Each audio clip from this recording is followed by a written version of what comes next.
Europe on the world map എന്ന social സയൻസിലെ 10ാമത്തെ ചാപ്റ്ററാണ് നമ്മളിന്ന് സ്റ്റാർട്ട് ചെയ്യുന്നത്. എന്തായാലും നിങ്ങൾ ഈ ഒരു ചാപ്റ്റർ പഠിക്കാനായിട്ടൊന്ന് ശ്രമിച്ചിട്ടുണ്ടാകുമെങ്കിൽ, അല്ലെങ്കിൽ ഒന്ന് മറിച്ച് നോക്കിയിട്ടെങ്കിലും ഉണ്ടെങ്കിൽ മനസ്സിലായിട്ടുണ്ടാകും പഠിക്കാൻ അത്ര എളുപ്പമുള്ളൊരു കാര്യം അല്ല. കാരണം നമ്മളിവിടെ പഠിക്കാൻ പോകുന്നത് യൂറോപ്പ് എന്ന ഭൂഖണ്ഡത്തെ പറ്റിയാണ്. നിങ്ങൾ എന്തായാലും കേട്ടിട്ടുണ്ടാവും നമ്മുടെ മൊത്തം 7 ഭൂഖണ്ഡങ്ങളുണ്ടെന്നുള്ള കാര്യം, അല്ലേ? ആ 7 ഭൂഖണ്ഡത്തിൽ വരുന്ന ഒരു ഭൂഖണ്ഡമാണ് എന്തെന്ന് പറയുന്നത്, നമ്മുടെ യൂറോപ്പ് എന്ന് പറയുന്നത്. ഈ യൂറോപ്പ് എന്ന ഭൂഖണ്ഡത്തെ പറ്റിയിട്ടാണ് നമ്മളിവിടെ എന്ത് ചെയ്യാൻ പോകുന്നത്, പഠിക്കാനായിട്ട് പോകുന്നത്. അപ്പോൾ നമുക്ക് എന്ത് ചെയ്യാം, ഒരു വശത്ത് നിന്ന് അല്ലെങ്കിൽ ഒരു സൈഡിൽ നിന്ന് ചെറിയ ചെറിയ ഭാഗങ്ങളാക്കി എന്ത് ചെയ്യാം, ഈ ഒരു ചാപ്റ്റർ പഠിക്കാനായിട്ട് ശ്രമിക്കാം.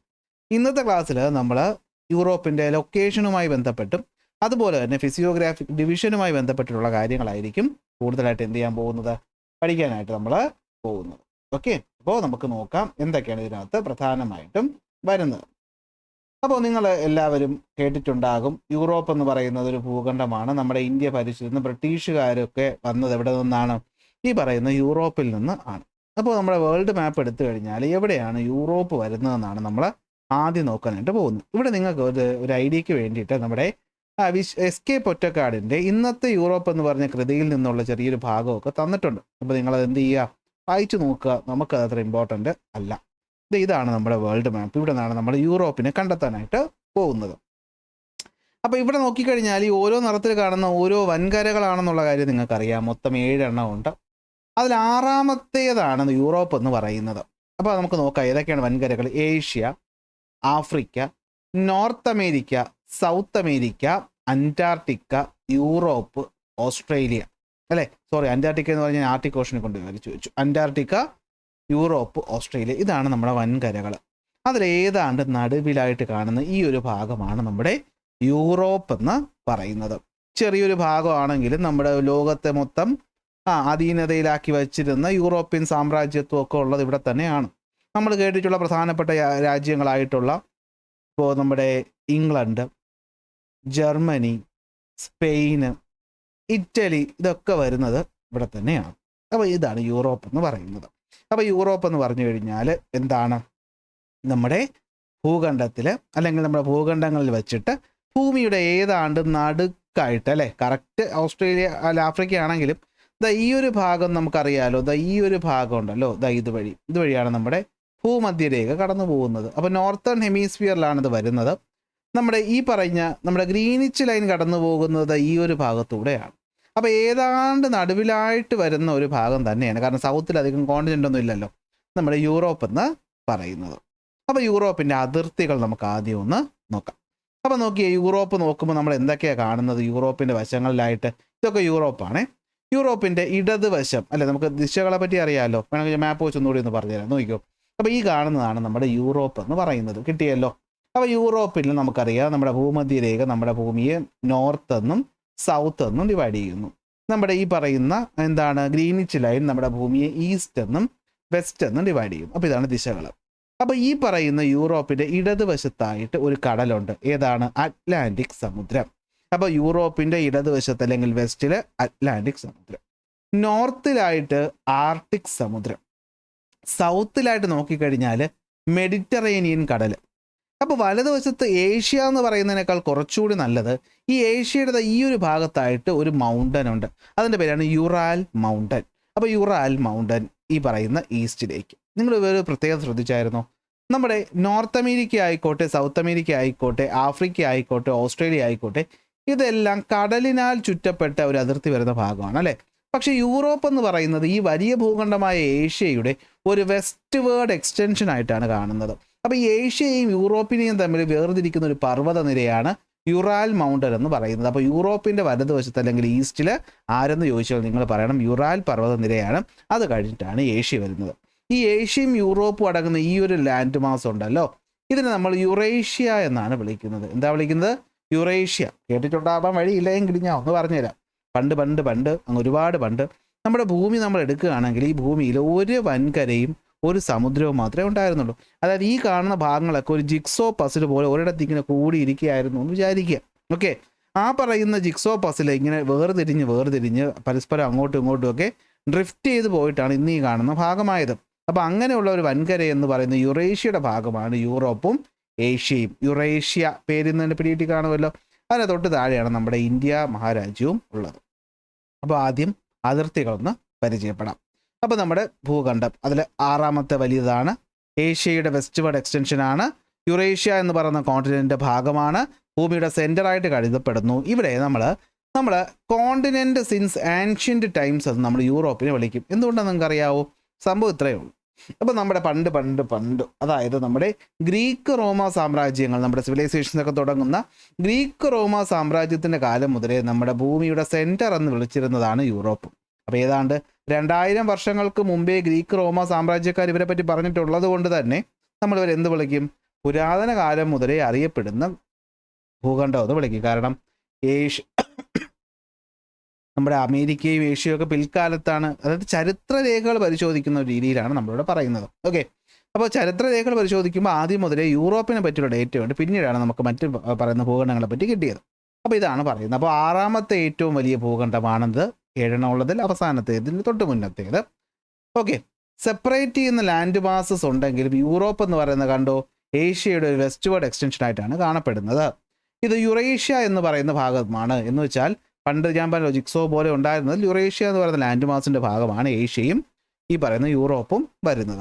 ഗ്രീക്ക് റോമ സാമ്രാജ്യക്കാർ ഭൂമിയുടെ സെൻറ്ററായി കരുതപ്പെട്ടിരുന്നു. 2000 വർഷങ്ങൾക്ക് മുമ്പേ പറഞ്ഞിട്ടുള്ളത് കൊണ്ട് തന്നെ നമ്മൾ കോണ്ടിനെൻ്റ് സിൻസ് ഏൻഷ്യൻ്റ് ടൈംസ് എന്നും യൂറോപ്പിനെ വിളിക്കുന്നുണ്ട്. ഓക്കെ, മൊത്തം വേൾഡിൻ്റെ വെറും 7% മാത്രമാണ് എന്തെന്ന് പറയുന്നത് യൂറോപ്പ് എന്ന് പറയുന്നത്. ഈ പറയുന്ന യൂറോപ്പിനെ നമുക്ക് ഫിസിയോഗ്രഫിക്കലി ഡിവൈഡ് ചെയ്യാൻ പറ്റും. അതിന് മുമ്പ് ലൊക്കേഷൻ നമുക്ക് നോക്കാം. അപ്പോൾ ലൊക്കേഷൻ നോക്കുമ്പോൾ നിങ്ങൾക്ക് ഇതിനോടകം തന്നെ മനസ്സിലായിട്ടുണ്ടാകും, ഇനി കുഴപ്പമൊന്നുമില്ല അല്ലേ. എന്താണ് ലൊക്കേഷനകത്ത് വരുന്നത്? ഇടതുവശത്ത് വെസ്റ്റിൽ അറ്റ്ലാന്റിക് സമുദ്രം, നോർത്തിൽ ആർട്ടിക് സമുദ്രം, സൗത്തിൽ മെഡിറ്ററേനിയൻ കടൽ, ഈ പറയുന്ന ഭാഗത്ത് എന്ത് നമ്മുടെ യുറാൽ പർവ്വത നിരകൾ. കാസ്പിയൻ സീക്ക് മുകളിലായിട്ട് ഇവിടെ എന്തുണ്ട്? യുറാൽ പർവ്വത നിരകളാണ് വേർതിരിക്കുന്നത്. അപ്പോൾ നിങ്ങൾ കണ്ടോ റഷ്യ ഏഷ്യയിലാണോ യൂറോപ്പിലാണോ? റഷ്യ എന്ന് പറയുന്ന രാജ്യം ജോഗ്രഫിക്കലി കിടക്കുന്നത് ഏറ്റവും കൂടുതൽ ഏഷ്യയിലാണെങ്കിലും പോപ്പുലേഷൻ കൂടുതലുള്ളത് യൂറോപ്പിലാണ്. അതായത് മൊത്തം പോപ്പുലേഷൻ്റെ ഏതാണ്ട് ഭൂരിഭാഗവും ഈ പറഞ്ഞ ചെറിയൊരു ഭാഗത്തിനകത്താണ് കാണുന്നതെന്ന് മനസ്സിലാക്കുക. കണ്ടോ, ദാ ഇവിടെ ഇത്രയും പോയി കഴിഞ്ഞാൽ ഇതും റഷ്യ തന്നെയാണ്. പക്ഷേ റഷ്യയുടെ ഏറ്റവും കൂടുതൽ ഭാഗം ആൾക്കാർ താമസിക്കുന്നത് ഇവിടെയാണ്. കാരണം ഇങ്ങോട്ടൊക്കെ പറയുമ്പോൾ തണുത്ത പ്രദേശമല്ലേ, അവിടെയൊക്കെ ആൾക്കാർ കുറവാണ്. അപ്പോൾ ഇതാണ് ഈ പറയുന്ന നമ്മുടെ എന്തെന്ന് പറയുന്നത് നമ്മുടെ യൂറോപ്പിൻ്റെ ബോർഡർ എന്ന് പറയുന്നത്. Okay, Arctic Ocean on the north, Atlantic on the west, Mediterranean on the south and Ural mountains. അതിനോടൊപ്പം നമുക്ക് വേണമെങ്കിൽ ഈ പറയുന്ന ബ്ലാക്ക് സീയും പറയാം, ബ്ലാക്ക് സീയും കൂടി ചേർത്ത്. അതിനകത്ത് കാസ്പിയൻ സീ കണ്ടപ്പോൾ യുറാൽ പർവ്വതനിരകൾ, ബ്ലാക്ക് സീ, ഇവിടെ കാണുന്നതാണ് കാസ്പിയൻ സീ. ഇത്രയുമാണ് നമ്മുടെ ഈസ്റ്റേൺ ബോർഡറായിട്ട് വരുന്നത്. ഓക്കെ അല്ലേ? ഇത് പ്രധാനമായിട്ടും നമ്മൾ യുറാൽ പർവ്വതനിരകൾ ഓർത്ത് വെച്ചാൽ മതിയാകും. അപ്പോൾ ദാ കാണുന്നു നമ്മുടെ യൂറോപ്പ് ഭൂഖണ്ഡം. നോർത്തിൽ ആർട്ടിക്, വെസ്റ്റിൽ അറ്റ്ലാന്റിക്, സൗത്തിൽ മെഡിറ്ററേനിയൻ, ഇവിടെയാണെങ്കിൽ യുറാൽ പർവ്വത നിരകൾ, പോരാത്തതിന് കാസ്പിയൻ സീ, വേണമെങ്കിൽ ബ്ലാക്ക് സീയും കൂടെ നമുക്ക് ഈസ്റ്റ് എന്ന് പറയാം. അതിനപ്പുറം വരുന്നത് ഏഷ്യ ഭൂഖണ്ഡമാണ്. ഇന്ത്യ ഏഷ്യ ഭൂഖണ്ഡത്തിലാണ്. ഓക്കെ, മനസ്സിലായി കാണുമല്ലോ. ഇനി നമ്മൾ ഈ പറയുന്ന യൂറോപ്പിൻ്റെ ജോഗ്രഫിക്കൽ ക്ലാസിഫിക്കേഷൻ, ഇതോടൊക്കെയാണ് കുറച്ച് പാട് വരുന്നത്. ജോഗ്രഫിക്കലി നമ്മുടെ ഇന്ത്യയെ നമുക്ക് northern mountain ranges, northern great plains, peninsular plateau എന്നൊക്കെ പറഞ്ഞ് ഡിവൈഡ് ചെയ്യുന്ന പോലെ നമുക്ക് യൂറോപ്പിനെ എന്ത് ചെയ്യാം? 4 തിരിക്കാം. അതിലാദ്യം വരുന്നത് ഈ ഒരു ഭാഗമാണ്. ഇതിനെ നമ്മൾ നോർത്തേൺ വെസ്റ്റേൺ ഹൈലാൻഡ് എന്ന് വിളിക്കും. നോർത്ത് വെസ്റ്റേൺ ഹൈലാൻഡ് എന്ന് വിളിക്കും. ഏറ്റവും മുകളിലത്തെ ഭാഗം നമ്മുടെ നോർവേ ഒക്കെ വരുന്ന ഈ ഒരു ഭാഗം.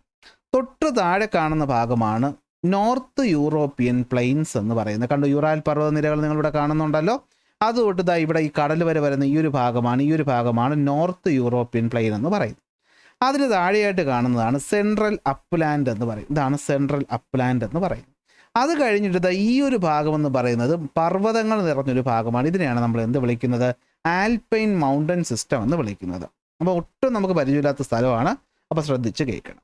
ഈ കാണുന്ന നോർവേ, സ്വീഡൻ, ഫിൻലാൻഡ് ഒക്കെ വരുന്ന ഈ ഒരു ഭാഗം കണ്ടായിരുന്നോ? ഇതാണ് നമ്മുടെ നോർത്ത് വെസ്റ്റേൺ ഹൈലാൻഡ് എന്ന് പറയുന്നത്. ഈ ഒരു ഭാഗം കണ്ടായിരുന്നോ? ഇതാണ് നമ്മുടെ പ്ലെയിനിൻ്റെ ഭാഗം എന്ന് പറയുന്നത്.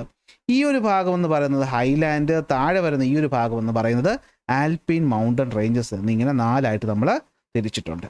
പ്രധാനപ്പെട്ട നമ്മൾ കേട്ടിട്ടുള്ള രാജ്യങ്ങളായിട്ടുള്ള റഷ്യ കണ്ടോ, റഷ്യ, ഉക്രൈൻ ഈ റഷ്യ യുദ്ധമൊക്കെ കേട്ടിട്ടുള്ളതല്ലേ. ഫ്രാൻസ് ഇതാ കണ്ടോ, ഫ്രാൻസ്. സ്വീഡനെ കണ്ടോ, സ്വീഡൻ. അത് കഴിഞ്ഞിട്ട് എന്തോ ഇവിടെ കണ്ടോ, ജർമ്മനിയെ കണ്ടോ, ജർമ്മനി. അത് കഴിഞ്ഞ് ഫിൻലാൻഡിനെ കണ്ടോ, ഫിൻലാൻഡ്. അത് കഴിഞ്ഞിട്ട് നമുക്ക് വരുന്ന ഈ പറയുന്ന എല്ലാ രാജ്യങ്ങളും UK, Italy, Poland, Belgrade, Belarus, Romania, Greek, Bulgaria, Iceland, Hungary, Portugal, Austria ഒക്കെ എന്തിനകത്താണ്, യൂറോപ്പിൽ വരുന്ന പ്രധാനപ്പെട്ട ഭൂഖണ്ഡങ്ങൾ ആണ് എന്ന് മനസ്സിലാക്കുക. ജോഗ്രഫിക്കലി 4ആയിട്ട് തിരിക്കാം. ആദ്യം വരുന്നതാണ് നമ്മുടെ നോർത്ത് വെസ്റ്റ് ഹൈലാൻഡ് എന്ന് പറയുന്നത്. എന്തെന്ന് പറയുന്നത്, നോർത്ത് വെസ്റ്റ് ഹൈലാൻഡ് എന്ന് പറയുന്നത്. ഞാൻ നേരത്തെ മാപ്പിൽ നിങ്ങൾക്ക് കാണിച്ചു തന്നു. ഈ കാണുന്ന ഭാഗമാണ് നോർത്ത് വെസ്റ്റേൺ ഹൈലാൻഡ്. അതായത് ഇതായത് നോർത്ത്, ഇത് വെസ്റ്റ്. കാരണം മൊത്തം യൂറോപ്പിൻ്റെ ഏതാണ്ട് വെസ്റ്റിലോട്ടായതുകൊണ്ട് നോർത്ത് വെസ്റ്റേൺ ഹൈലാൻഡ് എന്ന് നമ്മളിതിനെ വിളിക്കും. വലിയ വലിയ മൗണ്ടൻസ് ഒക്കെ ഉണ്ട്. നെക്സ്റ്റ് വരുന്നതാണ് നോർത്ത് യൂറോപ്യൻ പ്ലെയിൻ. കണ്ടോ, നോർത്ത് യൂറോപ്യൻ പ്ലെയിൻ ഇത്രയും ഭാഗത്ത് വരുന്ന ഒരു വലിയ ഏരിയയാണ്. സെൻട്രൽ അപ്ലാൻഡ് എന്ന് പറയുന്നത് ഈ ഒരു ഭാഗമാണ്. ലാസ്റ്റ് വരുന്നതാണ് ആൽപൈൻ മൗണ്ടൻ സിസ്റ്റം എന്ന് പറയുന്നത് ഇവിടെ ഈ കാണുന്ന പർവ്വതങ്ങളാണ്. അപ്പോൾ ഓരോന്നിനെ പറ്റി നമുക്ക് വിശദമായിട്ട് തന്നെ പഠിക്കണം. ഓക്കെ, അപ്പോൾ ആദ്യം വരുന്നതാണ് നോർത്ത് വെസ്റ്റേൺ ഹൈലാൻഡ് എന്ന് പറയുമ്പോൾ തന്നെ നമുക്ക് അറിയാൻ പറ്റും അല്ലേ, ഉയർന്ന പ്രദേശമാണ്. അപ്പോൾ നോക്കിയേ, the high hills found in the northwestern region of the Europe and the Scandinavian plateau spread across Norway, Sweden and Finland are the speciality of the northwestern highland. നമുക്ക് ഒട്ടും വശമില്ലാത്തതുകൊണ്ട് ഞാൻ മാപ്പ് വെച്ച് ഒന്നും കൂടെ ഒന്ന് പറഞ്ഞുതരാം. അപ്പോൾ നമ്മൾ മാപ്പ് എടുത്തു കഴിഞ്ഞാൽ ഈ കാണുന്ന സ്ഥലം കണ്ടോ, നോർവേ, സ്വീഡൻ, ഫിൻലാൻഡ്. കണ്ടോ, ഇവിടെ ബ്രൗൺ കാപ്പിപ്പൊടി നിറം കാണുന്നുണ്ടോ, ഇതൊക്കെ അപ്പോൾ ഉയർന്ന കുന്നുകളാണ് അല്ലേ. അപ്പോൾ നമ്മുടെ യൂറോപ്പിൻ്റെ നോർത്ത് വെസ്റ്റ്, അപ്പോൾ ഇത് നോർത്ത്, ഇത് വെസ്റ്റ്. അപ്പോൾ ഈ ഒരു നോർത്ത് വെസ്റ്റേൺ റീജിയനിൽ കാണുന്ന ഉയർന്ന കുന്നുകളുള്ള ഈ ഒരു പ്രദേശത്തിനെയാണ് നമ്മൾ നോർത്ത് വെസ്റ്റേൺ ഹൈലാൻഡ് എന്ന് വിളിക്കുന്നത്. ഏതൊക്കെ രാജ്യങ്ങൾ വരും, നോർവേ, സ്വീഡൻ, ഫിൻലാൻഡ്. ഈ പറയുന്ന നോർവേയും സ്വീഡനെയൊക്കെ ചേർത്തിട്ടാണ് നമ്മൾ സ്കാൻഡിനേവിയൻ രാജ്യങ്ങൾ, ഫിൻലാൻഡും വരും. ഓക്കെ, വരാതിരിക്കും, പലതും പറയുന്നുണ്ട്. ഈ ഒരു ഭാഗത്തിനാണ് നമ്മൾ സ്കാൻഡിനേവിയ എന്ന് വിളിക്കുന്നത്. സ്കാൻഡിനേവിയ എന്ന് വിളിക്കുന്നത്. ഇവിടെ ഉയർന്ന കുന്നുകളുണ്ട്. അപ്പോൾ അവിടെ മഞ്ഞ് മൂടി കിടക്കുന്ന മൗണ്ടൻസ് ഉണ്ട്. അവിടെ ഹിമാനികൾ അല്ലെങ്കിൽ ഗ്ലേഷ്യർ ഉണ്ട്. എന്ന് വെച്ചാൽ എന്താ, നമ്മുടെ മൗണ്ടൻസ് ഉണ്ടല്ലോ, ഈ മൗണ്ടൻസിൻ്റെ മുകളിലായിട്ട് മഞ്ഞുപാളികളെയാണ് നമ്മൾ ഗ്ലേഷ്യർ എന്ന് വിളിക്കുന്നത്. ഇതിനൊരു പ്രത്യേകതയുണ്ട്. ഈ പറയുന്ന ഗ്ലേഷ്യർ കുറച്ചു കാലം കഴിയുമ്പോൾ അല്ലെങ്കിൽ കാലക്രമേണ നമ്മുടെ ഭൂഗുരുത്വാകർഷണം അല്ലെങ്കിൽ ഗ്രാവിറ്റേഷൻ കാരണം പതിയെ താഴോട്ട് ഇങ്ങനെ മൂവ് ചെയ്യും. ഇപ്പോൾ നിങ്ങൾ മഴയൊക്കെ പെയ്ത് കഴിയുമ്പോഴേ റോഡിൻ്റെ വശത്തൂടെ വെള്ളം ഒഴുകി പോകുന്നിടത്ത് ഇങ്ങനെ കുഴികൾ ഉണ്ടാകുമെന്ന് കണ്ടിട്ടുണ്ടല്ലോ. നമ്മളിത് ഇറോഷൻ എന്നൊക്കെ പറയാറില്ലേ. അതുപോലെ ഈ പറഞ്ഞ പണ്ട് ഇവിടെ ഒരു വലിയ പർവ്വതം ഉണ്ടായിരുന്നു എന്ന് വിചാരിക്കുക. അപ്പോൾ ഇതിൻ്റെ നടുക്കൂടെ ഈ പറഞ്ഞ ഹിമാനികൾ മൂവ് ചെയ്ത് ഇവിടെ എന്ത് പറ്റി, ഒരു വലിയ ഒരു താഴ്ന്ന പ്രദേശം ഉണ്ടായി. മഞ്ഞുരുകിയ വെള്ളം ഇതുവഴി ഇങ്ങനെ ഒഴുകി പോകാനായിട്ട് തുടങ്ങി. ഇതിനെയാണ് നമ്മൾ ഫ്യോർഡ്സ് എന്ന് വിളിക്കുന്നത്. ഫ്യോർഡ്സ് എന്ന് വിളിക്കുന്നത്. FJORDS ആണ്. ഓക്കെ, അവരുടെ ഭാഷയിൽ ഫ്യോർഡ്സ് എന്നാണ് ഇതിനെ പറയുന്നത്. ഉച്ചാരണത്തിൽ തെറ്റുണ്ടെങ്കിൽ നിങ്ങളങ്ങ് ക്ഷമിച്ചേക്കും. ഓക്കെ, ഫ്യോർഡ്സ് എന്ന് വിളിക്കും. അപ്പോൾ എന്താണ്, Scandinavia is popular destination four travellers. കാരണം ഇത് ഭയങ്കര ബ്യൂട്ടിഫുൾ ആയിട്ടുള്ളൊരു സ്ഥലമാണ്. നിങ്ങൾ വൈക്കിങ്സ് എന്ന് പറയുന്ന ഒരു ആൾക്കാരെ പറ്റി കേട്ടിട്ടുണ്ടോ? ചിലപ്പോഴേ നിങ്ങൾ കേട്ടിട്ടുണ്ടാവും. വൈക്കിംഗ് സീരീസ് ഒക്കെ ഉണ്ട്. ആ വൈക്കിങ്സ് എന്നൊക്കെ പറയുന്ന ആൾക്കാരൊക്കെ പണ്ട് ഈ പറഞ്ഞ കൊള്ളയടിക്കുക, യുദ്ധം ചെയ്യാനൊക്കെ കപ്പലുകളിലൊക്കെ പൊയ്ക്കൊണ്ടിരുന്ന സ്ഥലം ഇതാണ്. അപ്പോൾ ഈ പറയുന്ന മഞ്ഞുരുകിപ്പോയ ഗ്ലേഷ്യർ കാരണം ഉണ്ടായ, ഇറോഷൻ കാരണം ഉണ്ടായ താഴ്ന്ന യു ഷേപ്പിലുള്ള കുന്നുകളെയാണ് നമ്മൾ ഫ്യോർഡ്സ് എന്ന് പറയുന്നത്. അപ്പോൾ ഈ ഫ്യോർഡ്സ് ഒക്കെ ഇവിടെ കാണുന്ന പ്രധാനപ്പെട്ട ഫീച്ചേഴ്സ് ആണ്. ഓക്കെ, അപ്പോൾ ഫ്യോർഡ്സ് ഇമ്പോർട്ടൻ്റ് ആണ്. അപ്പോൾ എന്താണ് നോർത്ത് വെസ്റ്റേൺ ഹൈലാൻഡ് എന്ന് പറഞ്ഞു കഴിഞ്ഞാൽ, നമ്മുടെ യൂറോപ്പിൻ്റെ നോർത്ത് വെസ്റ്റിലായിട്ട് നോർവേ, സ്വീഡൻ, ഫിൻലാൻഡിൻ്റെയൊക്കെ ഭാഗമായിട്ട് വരുന്ന സ്കാൻഡിനേവിയൻ പ്ലേറ്റ്യൂവിൻ്റെ ഭാഗമായിട്ടുള്ള ഉയർന്ന കുന്നുകളുള്ള പ്രദേശമാണ് നോർത്ത് വെസ്റ്റേൺ ഹൈലാൻഡുകളെന്ന് വിളിക്കുന്നത്.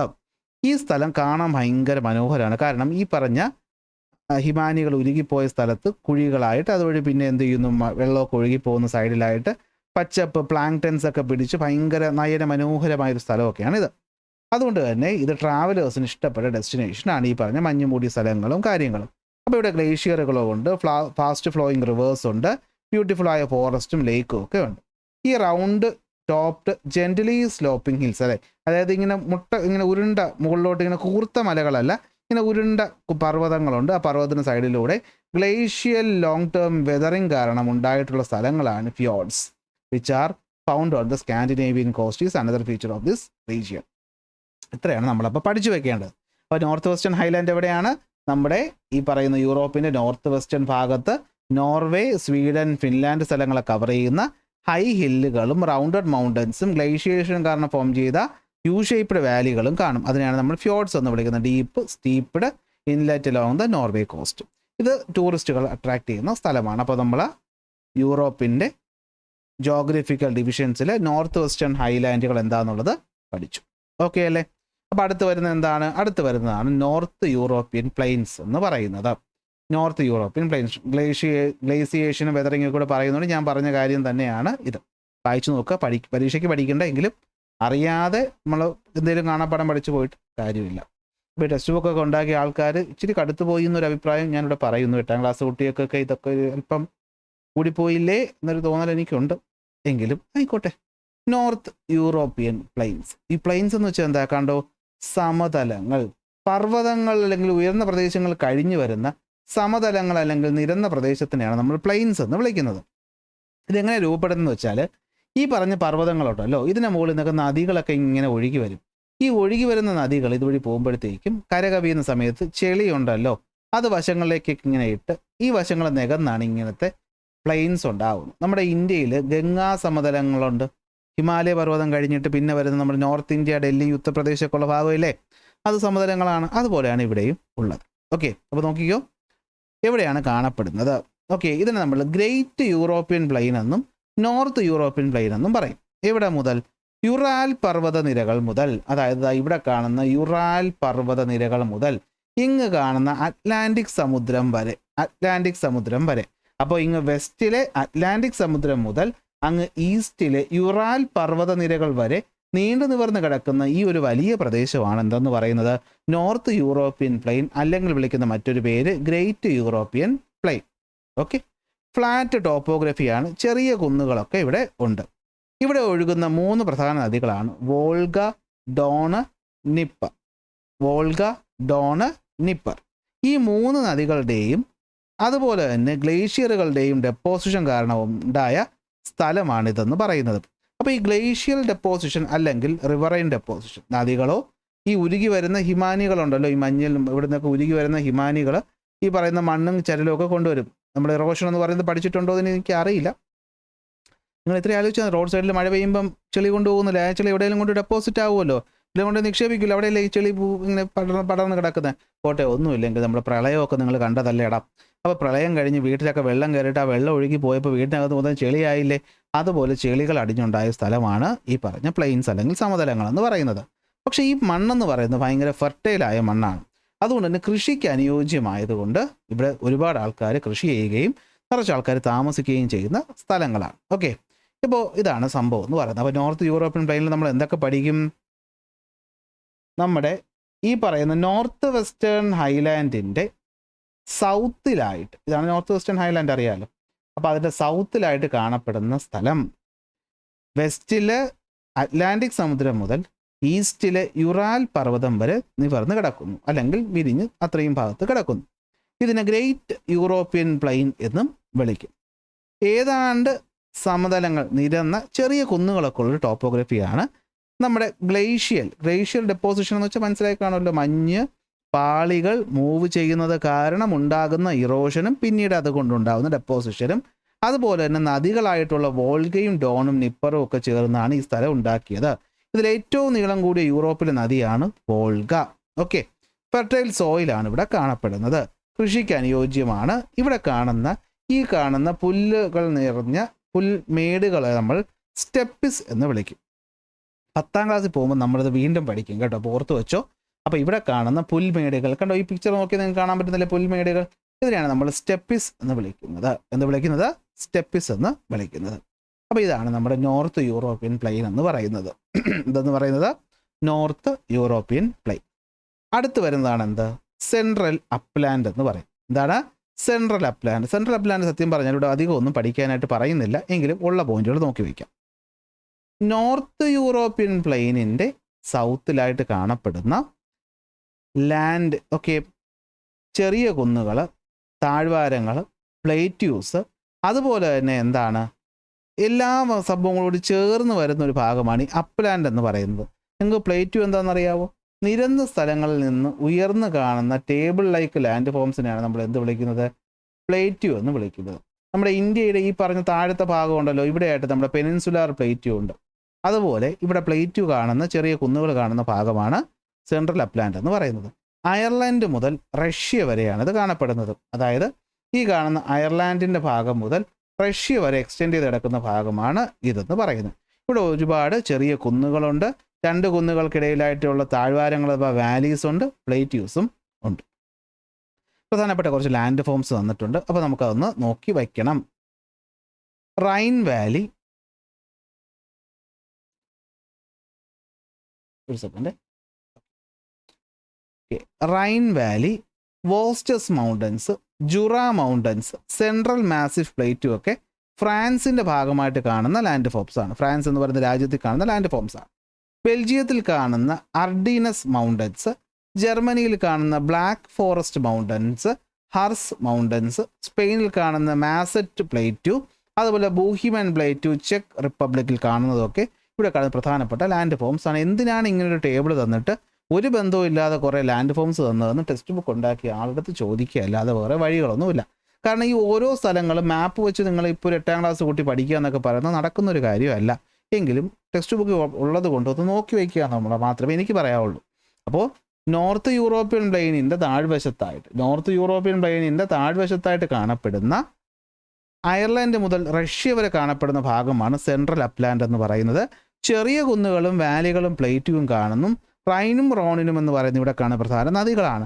ഫ്രാൻസ്, ബെൽജിയം, ജർമ്മനി, സ്പെയിന്, ചെക്ക് റിപ്പബ്ലിക് രാജ്യങ്ങളിലൊക്കെ ആയിട്ട് സ്ഥലങ്ങൾ കാണുന്നത്.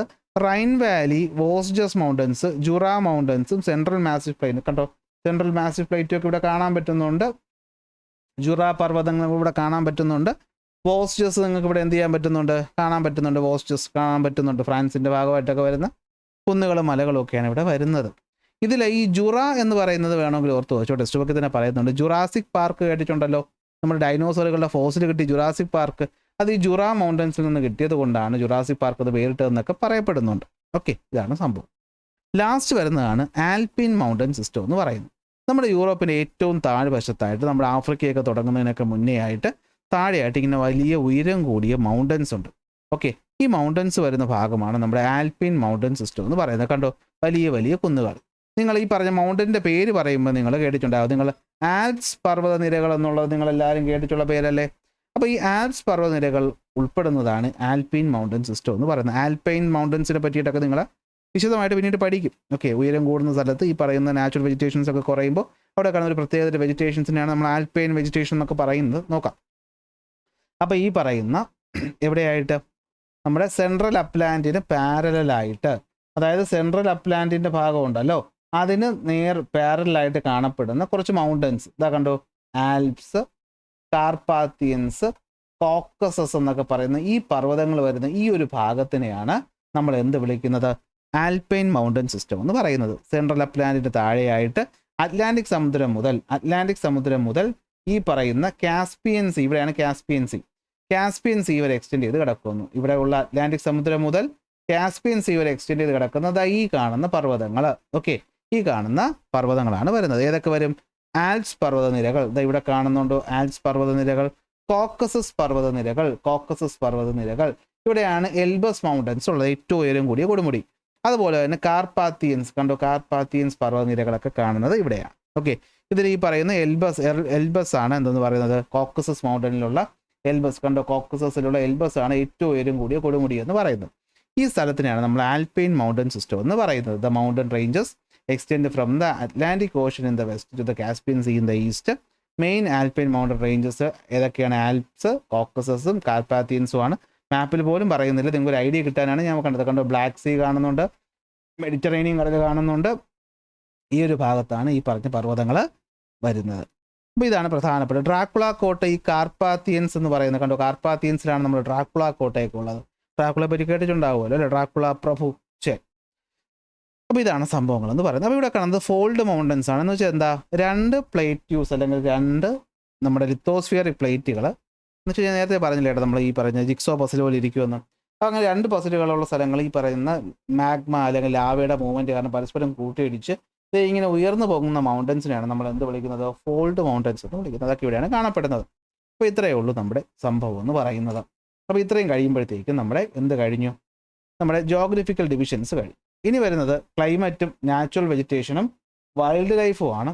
അപ്പോൾ അതിപ്പോൾ പറയുന്നില്ല, കാരണം അത് പറയുമ്പോൾ കുറേ കാര്യങ്ങൾ വരുന്നുണ്ട്. അതായത് ആർട്ടിക് തുണ്ട്ര ക്ലൈമറ്റിക് റീജിയൻ എന്താണെന്നൊക്കെ ഉള്ളതിലോട്ട് പറഞ്ഞ് സബ് ആർട്ടിക് ടൈഗ ക്ലൈമറ്റിലോട്ടൊക്കെ പോകുമ്പോൾ ഇതിൻ്റെ കൂടെ പറ്റത്തില്ല. സോ ഇവിടെ വെച്ച് നമ്മളിവിടെ നിർത്തുന്നു.